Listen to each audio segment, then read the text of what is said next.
लोग ईद की नमाज़ पढ़ने के लिए जमा हुए थे। बहुत भीड़ थी। फिर जब वो भीड़ छटी तो हर तरफ लाशें ही लाशें थीं। ईदगाह में जिस तरफ नज़र गई उस तरफ लाशें थीं। ईदगाह के बाहर जिस तरफ नज़र गई उस तरफ लाशें थीं। गटर में लाशें थीं, मुसल्ले पे लाशें थीं, गेट पे लाशें थीं, सड़क पे लाशें थीं। छोटे छोटे बच्चों की लाशें थीं, बड़ों की लाशें थीं, बुज़ुर्गों की लाशें थीं और बस लाशें थीं।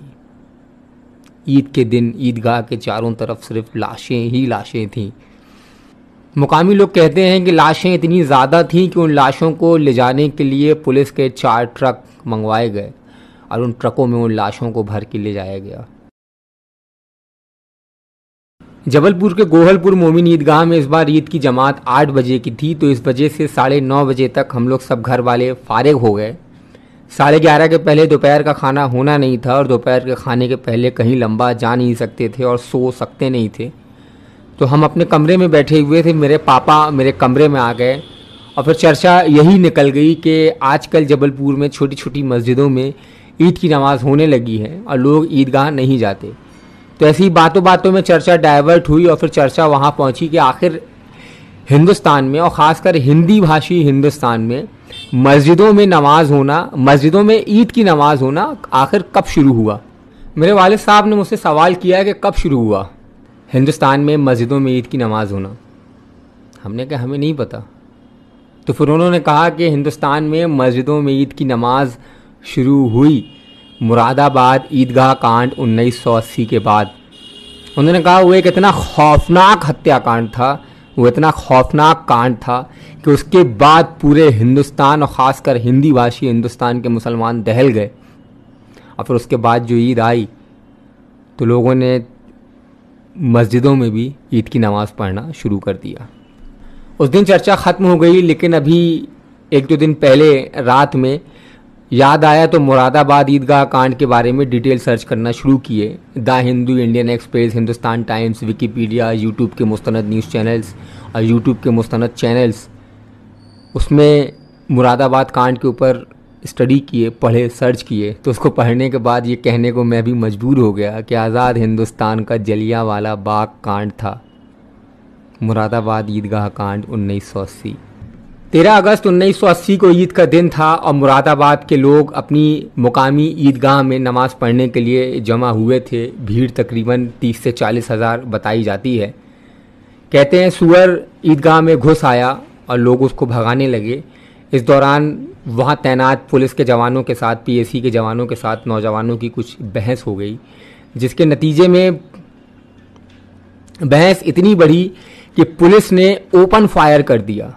अब वो फायर ऐसा था कि उसके बाद जो नतीजे आए उसने ये साबित किया है कि पुलिस ने जो ओपन फायर किया था वो शूट टू किल था।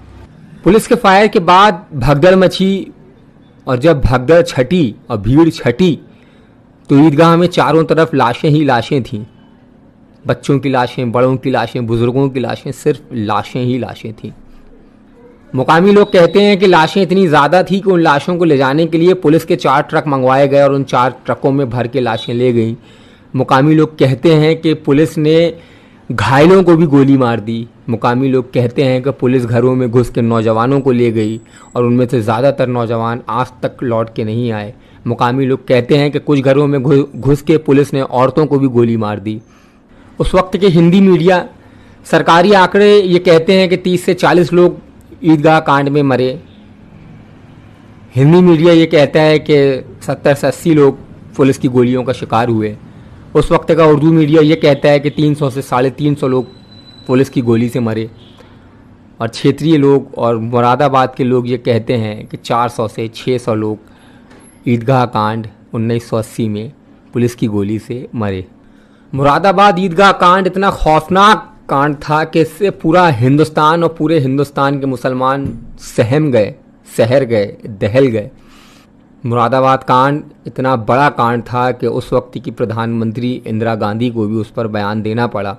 मुरादाबाद कांड इतना बड़ा कांड था कि इंदिरा गांधी को मुरादाबाद आके वहाँ के मजलूमों को दिलासा देना पड़ा।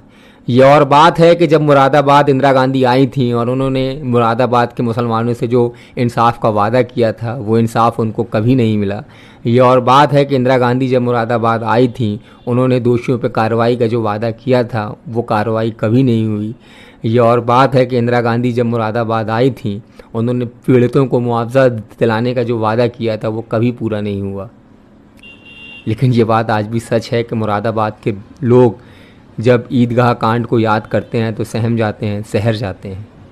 तो वही है मुरादाबाद ईदगाह कांड 1980, जिसके बाद हिंदी भाषी हिंदुस्तान में बड़ी बड़ी मस्जिदों में ईद की नमाज़ होना शुरू हुई।